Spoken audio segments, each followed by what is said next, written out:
we haven't played an Apex LAN since 2019. Were you nervous coming into the event? Was there anticipation? Oh, tons of anticipation coming into the event, yeah.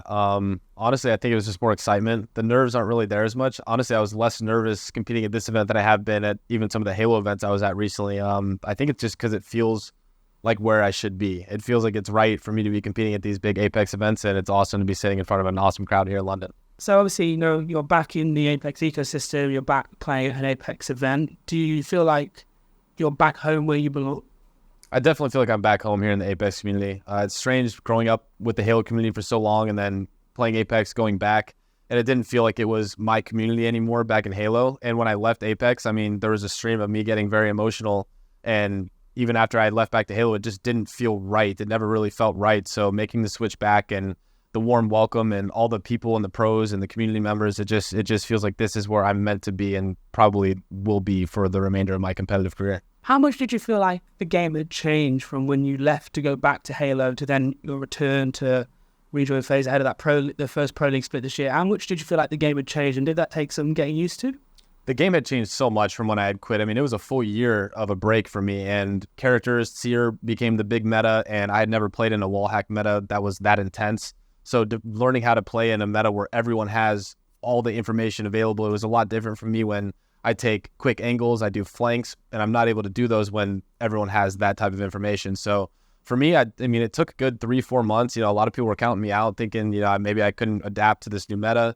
And I'm happy that I found some teammates that really had trust in me to bring me back to where I was before. There was a big reset on the FaZe roster ahead of the second split Pro League, and the results were very different. I just wondered how you would rate your Pro League split leading up to this LAN event sort of overall.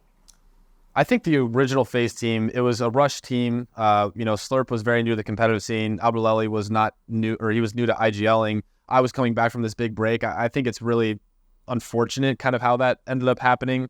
But I think after that, I came back to Apex to win championships. I really came back. I didn't want to learn and grow and start over and really hope for the best. And I think, when I talked to Frex and Phony, Phony's been an IGL that has been up and coming for a long time. He's finally getting the recognition he deserves. Frex has made it to every grand finals at all the LANs he's been to. And, it's just a very good core group of people that I feel is a mature group. We can talk about our issues and we don't have any animosity, just kind of learn and grow. People often talk about, especially in BR's, confidence and momentum, but when there's such a big break between events from the Pro League ending to a LAN starting, do you think momentum does carry over, or does everybody kind of start from zero? When you have such a big break, I mean, there was 2 months between Pro League ending and the LAN, so metas changed, updates come out, weapons are nerfed, characters are nerfed, so we took a bit of a break after Pro League ended, a good 2-3 week break, kind of relax, take some vacations, and honestly, it slowed us down. Like, we had a lot of momentum going in at the end of Pro League, felt great, and it took us a bit to adjust back to that, and we haven't been as strong as we were, but we're hoping, we put in the work, we put in the practice, and we're just going to show it out here. Do you regret taking that break? I think that break was very healthy for our mentals in a sense. I think we could have done more. There's a lot we could have shifted and learned from, but that's just something that we have to adjust to in the future. So I also want to ask you, before this LAN event, you made a change to your roster in terms of a coach. You obviously have brought in Dan. Can you just explain the logic behind why you chose to make a coaching change? Yeah, we made a coaching change originally because when we first brought in ZZZ, we thought he was going to be more of an analyst, and we were looking for someone who could give us data that we could use to really funnel to our IGL, which is Phony. He's a very reactive IGL, and the more information he has, the better he's able to function. And Nick really started to take over more in the sense of how we want to rotate around the maps, things that we want to do, and it made Phony feel like he wasn't in control, and it wasn't necessarily his team, and he was thinking too much about all these things that were being put in front of us instead of reacting to the game, which is his natural instincts. And Dan brings a ton of analytics to the game. He just feeds us any information we have, anything that we need. He goes straight forward. He gets it for us, and he doesn't try to over-insert himself into our team. And Nick's a great coach, and he found a great team in DZ, and I think it's just a better environment all around for all of us. So there really was no hard feelings there. It's just, well, it might be now because they were talking a little bit of trash online. So there's some fun banter there. For us, it was fairly smooth to make the transition. I think a lot of people are kind of taking our placements and our results out of context, or like giving Nick all this credit on, we started doing more poor after he left our team. Well, that was partly because of the break that we took. That wasn't necessarily have anything to do with him. And then that was us finding our way, dealing with international scrims, contests. It was just a large shift in kind of the overall gameplay, how teams play. And that was really like why we brought Dan in the first place. Is we're just going to get more type of information to help us make the best plays possible. Since you and FaZe returned or entered Apex Legends ALGS, you've always had a coach on the roster. Do you think that coaches are an underrated resource in Apex? Obviously, still not every major org has a coach on their roster. I think coaches can be underrated, but they're also overrated. I think there's a lot. It really depends on the kind of coach you get and if they're the right fit for your team. For us, we don't really need a coach. We need an analyst that is able to give us the data.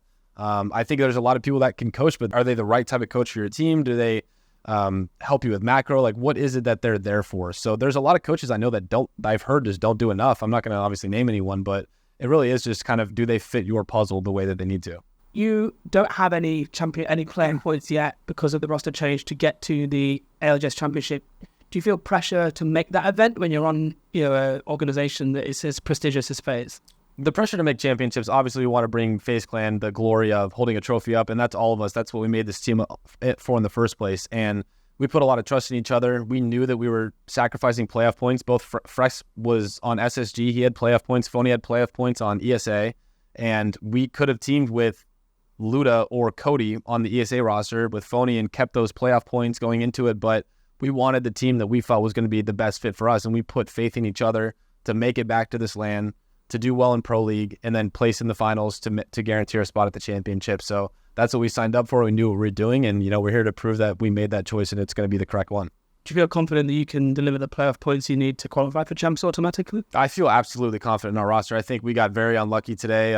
We had no beacon in the first 4 games, and we're very reliant on that beacon. We definitely have to make some adjustments, but I would much rather start slow in my tournament than finish slow. So I think it's a big learning point for us, and I'm glad that we have today to talk about some of those mistakes, come out tomorrow and catch fire. How do you stay confident and manage then to still be able to deliver a big final game when obviously you're at LAN and you've started out, sorry to say, the worst, as close as you possibly could after 4 games? How do you stay confident? How do you get yourselves going, and how do you pull out a big game to scrape some extra points towards the overalls? I think for us, staying confident is just knowing that every game's a new game. It's very easy. You see teams drop 15 kill wins. It's 27 points right there. And for us to end with 24 points in basically the final 2 games after dropping 0 points in the first 4 is a big momentum shift for us. And we know that we came prepared. We came prepared for this event, and we're not going to let one game or a couple games in a row, a bad streak, cause us to lose trust in each other. And we really do all vibe with each other very well. So I think it's just one game at a time mentality, one day at a time, one series at a time, and I'm very confident in this next day going forward. You've already alluded a little bit to beacon spawns, but I just wanted to ask in particular on Store Point what you think you are looking to improve when you come back tomorrow to play more games. On Store Point, we switched up our composition. We're running Bangalore instead of a Valkyrie, and we just guessed zones wrong. We kind of went into the zones the wrong way, and we talked a lot about how we want to approach certain things, and that's what we went back to the drawing board for. So honestly, for us, I think right now it's just focus on what we can control and stop. We can't make excuses nonstop. We did do the math, and for us to get no beacon 4 games in a row from where we land, it was a 1.5% chance. So pretty low odds. Pretty low, yeah. Yeah. So when you face something like that, when it's maths essentially that's impacted you, do you feel like you have to make sure not to overreact to that, and you're going to stay true to what you prepared, or are you thinking about making changes to play style or legend composition? I think the conversation's always there, and if we want to possibly change things, if we feel comfortable going forward, and I really do feel like just because we had a bad day today, like we should still come out tomorrow, try the same thing. If it doesn't work, maybe game 1, then it's okay. Maybe we need to shift something up. What are we going to do? Are we going to play more like a Rampart instead of a Bangalore? Really try to dive in. For us to come out and lose, basically get bottom 20 the first 4 games and then win the final game, I mean, that just goes to show like we are here to compete. We can win these games against some of these best teams, and the fact that it was the last game, it just gives us momentum going into tomorrow. We kind of laughed it off. We were excited. We were also like, man, like we really kind of dropped the ball. We know we needed that, and we have the clutch factor. We put ourselves in good spots. Just because we start slow, it doesn't mean that that's how the tournament's going to continue for us. It's a lot of games. We're a third of the way done, and 24 points.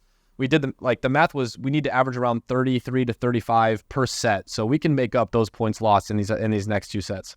Obviously, when you came in, we sat down, you mentioned some of the stuff that's been said on Twitter. Do you feel like your roster gets the respect that it deserves? I feel like our roster, a lot of people put us in the dark horse category. I feel like we've shown signs of glory. We started Pro League extremely hot. We were one of the top 3 teams almost throughout all of Pro League, and then we had 2 bad weeks, and it kind of put us down a little bit. So you can see how good we are when we are playing at the top of our level, and you can also see kind of where we're at when we're struggling. So at the end of the day, like, I think Dark Horse is a pretty good category for us. I do think that we are a little bit underrated just with how the second set of the season was, but I don't care what anyone else really thinks. Like, we just had to go out there and trust that we put in the work and come out there and try and get that win.